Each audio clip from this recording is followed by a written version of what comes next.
Hey guys, so this video is going to be sort of an introduction to Chetki. I'm going to go over what they are and how people use them, and then I'm going to give some tips for anybody interested in choosing their first set, some things I've learned, some good advice I've been given, and some advice that I wish I had been given. But anyway, let's jump right into it. What are Chetki? Chetki is a type of skill toy slash fidget device which has an interesting history based in Russian prisons. So the story goes that dating back to the time of the Tsars, one of the only possessions that Russian prisoners are allowed to have are rosary beads. But they're not allowed to have the traditional type of rosary bead that you might be familiar with, the long string with round beads. Presumably because that can be used as a weapon to strangle somebody. And instead, what they're allowed is a type of rosary that is much shorter, typically about this length, and almost always in a flat shape, whether it's round beads strung in a flat way or flat square beads. And I'll show you a couple of pictures of what they look like.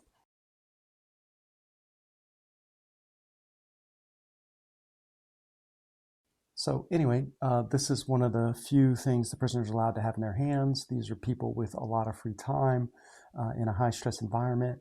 And so then I guess it's not surprising that they began to sort of fidget with them and they began to flip them.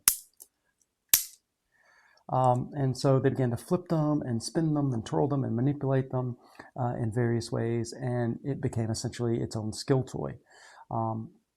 Eventually, we got what we have here, which is sort of an offshoot of modern flipping Chetki, which are designed from the ground up to be flipped and spun and manipulated. But in Slavic countries, they still do use the traditional rosary-style Chetki, both for flipping and apparently they're still popular in prisons to this day. But I'm going to go over real quick what I love about them and kind of then get into like how I use them and how different people use them. So the first thing I love about them is the way that they feel in your hand. There's just something really pleasing about the weight of the beads and the way that the Chetki drape over your fingers as you manipulate them. It's just really pleasing. It just the weight and the feel of it is just pleasant to me. Hard to describe on camera, obviously, but they just feel good. The second thing I really enjoy about them is the clacks and slaps that they make when you get a good flip. They make just a pleasant kind of a slap. And it's something that not only can you can hear, but you can feel through your hands. And it's kind of akin to the click on a fidget slider or whatever, just that satisfying click. It's a satisfying slap. And the different materials make different slaps.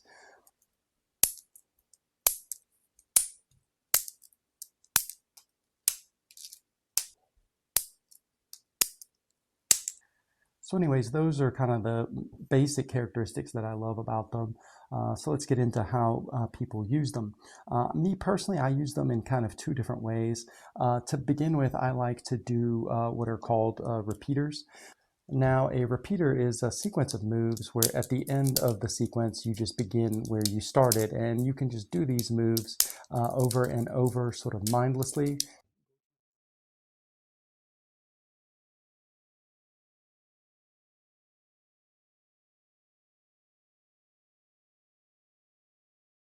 And I like to do these sort of while I'm reading, while I'm walking, while I'm watching TV. They help relax me. They help kind of occupy that busy part of your brain so that the rest of your brain can sort of relax and think better. So that's the first way I like to use them. The second way I like to use them is a more skill toy based way, and that is learning new spins and moves and more challenging things to do.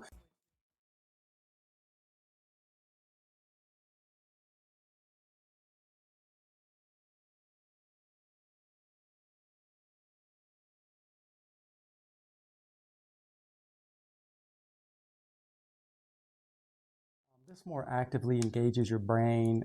It's just fun, for lack of a better word. It's really just, it's fun to try to learn a new trick. And there's a lot of satisfaction when you finally master a move. It's very much akin to beating a level on a video game, with the added benefit that the move remains fun to do, and it just is it doesn't never stops being cool to pull off even something as basic as a good finger spin. A couple of other ways people use them to begin with. They can be used in a more relaxed, meditative way. People do use them to meditate. One of the things you can do is something that are called raindrops. And it's kind of awkward to be holding it up to the camera, but people kind of hold them down and just do this, which is really kind of satisfying. And then people use them for what is called bead counting and breath work, where they are meditating and relaxing. You can kind of Google that, and they move the beads one by one with their fingers to help them meditate. So anyway, that's what they are and how people use them. And now let's talk about some tips for choosing your first set. Now this is important, and I'll tell you why. I actually bought a few sets of Chetki a few years ago, and for whatever reason, they just did not click with me. I bought them and I used them for like a day, and then I set them down and never used them again.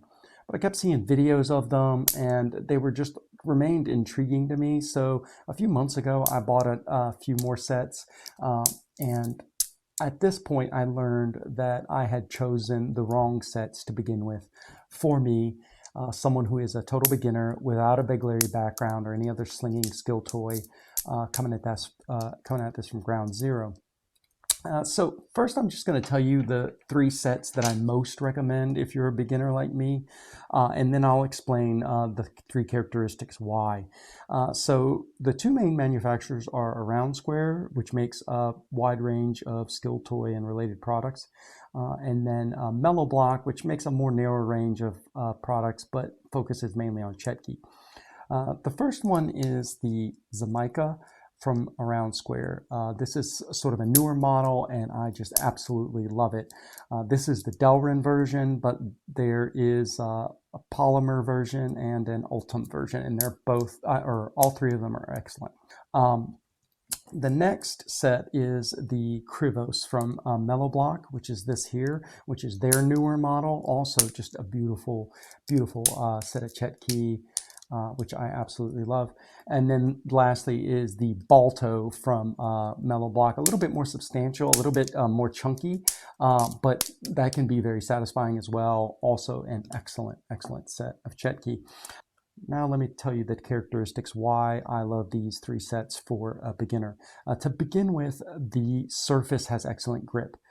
All 3 of these are polished, which provides really good grip on your finger.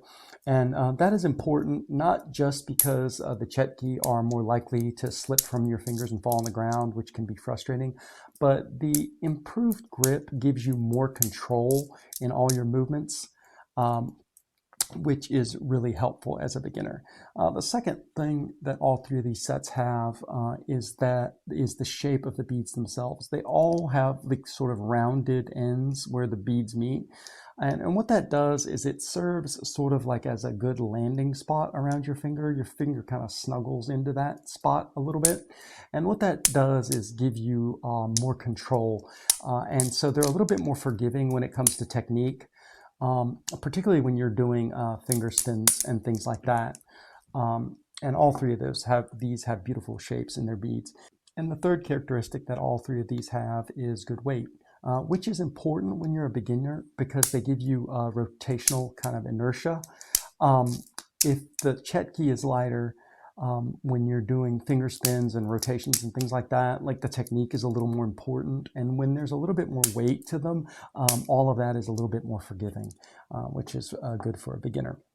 Now, these are not cheap. This set costs $80. This set costs about $90. This set costs about $120, but they are worth it. I'm a person who's not beholden to expensive stuff. With other fidgets like spinners and sliders, I'm very much a believer that the cheaper stuff can be every bit as good as the more expensive stuff. However, with the Chetki, that has just not been the case.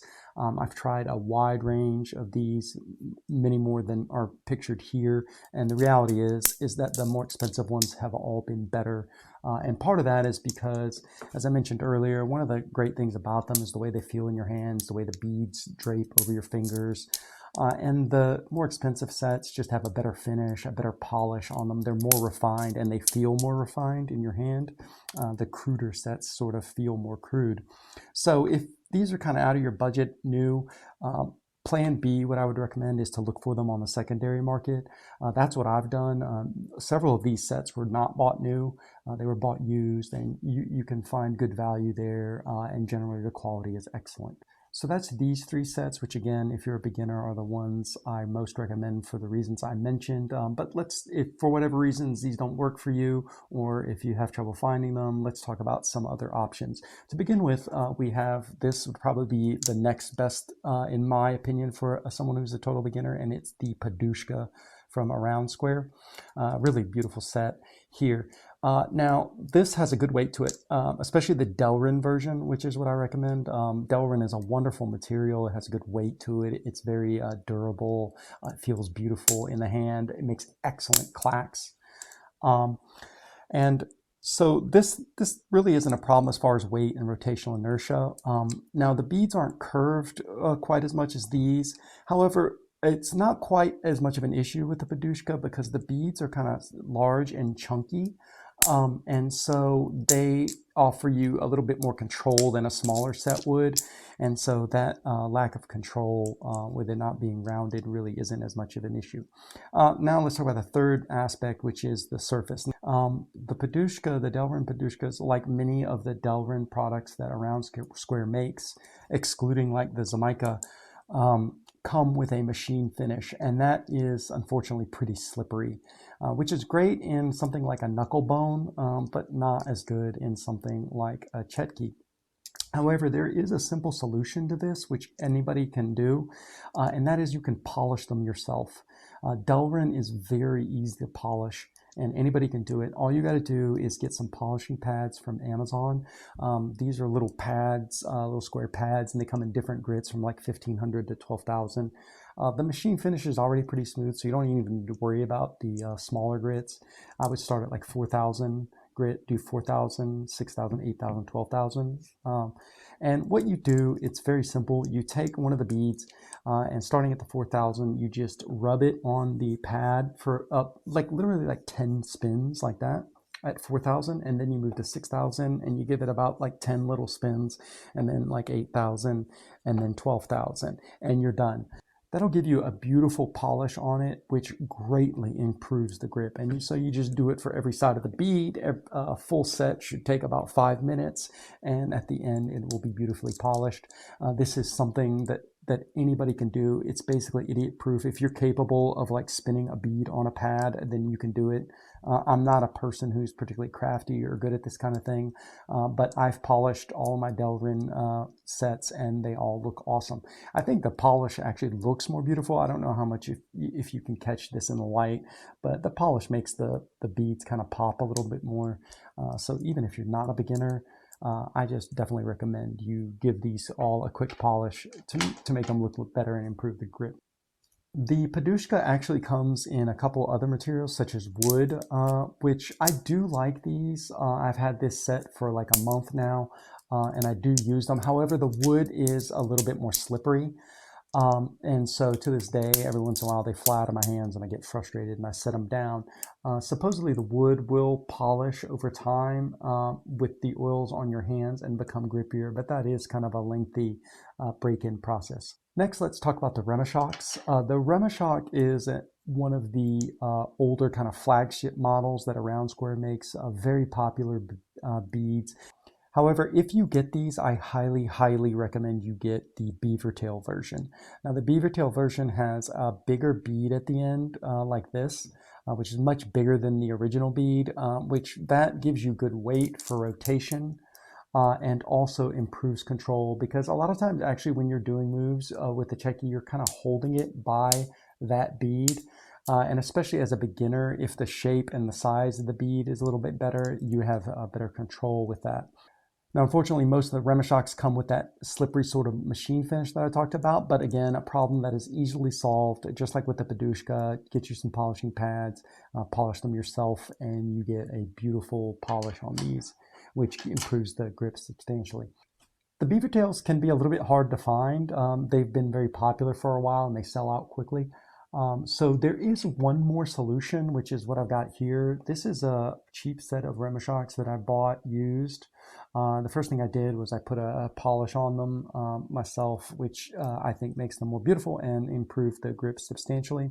But then what you can do is, if you have access to a 3D printer or a friend with a 3D printer, you can print the beaver tail ends for these, which is what we've got here, which gives you better weight at the end and better control. It's interesting, you can actually see the original RemoShock paddle in here, and you can see how much smaller it is, which is why you have less control, that you can't hold it in your hand quite as well. And you can see also how much lighter it would be if that is the end bead. One of the things that's great about this 3D blueprint is that it incorporates the original bead. You just slide it in there and then kind of string it through. So you don't have to worry about setting the original bead aside and maybe losing it. So if you can get a cheaper set of RemoShocks, give them a quick polish yourself, which I think makes them look more beautiful and substantially improves the grip. And then you can 3D print some beaver tail ends. You've got a set that's actually pretty good. I actually really like these.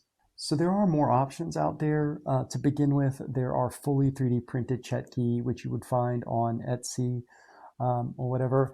Those have some serious limitations. I've tried several sets and I really haven't been satisfied with any of them. To begin with, they're slippery. That 3D printed finish doesn't really offer great grip. They're light because that ABS plastic is much lighter than the polymers used, Delrin and the polymer that Mellow Block uses. And lastly, the beads generally are a little bit more crude. The finish on them isn't as good, and so they feel crude in your hand. So I would definitely recommend that if you cannot afford these new, that you try to find some on the secondary market. Lastly, let's talk about some tutorials to get you started. There are 3 good sets of tutorials out there. Round Square has a set of like 7 or 8 Chetki tutorials that will give you your basic moves and repeaters. Mellow Block on their website also has a few good tutorial videos to get you started. And then lastly, there's a set of tutorial videos which most people refer to simply as the Russian Chetki tutorials.